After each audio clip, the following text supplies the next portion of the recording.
عمرك شفت حد كسب قلوب الناس بمجرد ميزان؟ وانا صغير كنت كل اسبوع بروح مع ابويا السوق.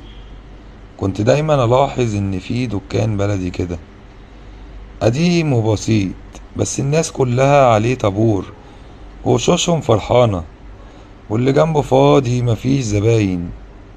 سألت ابويا وانا مش فاهم ليه كل الناس بتشتري من عم حسن. ابويا ابتسم وقال لي عشان عم حسن عنده ميزان عمره ما بيغلط. قلت له يعني ايه؟ رد عليا بابتسامة اوسع وقال يعني بيبيع بالعدل، لا بيزود ولا بينقص، وبيفهم ان رزقه بتاع ربنا مش بتاع الغش. عدت سنين والكلمة دي فضلت محفورة في دماغي. فهمت انك ممكن تكسب مرة بالغش، بس عمرك ما تكسب قلوب الناس الا بالعدل. العدل مش بس بيرضي ربنا، العدل بيرضي قلوب الناس وبيعلي مقامك قدام نفسك.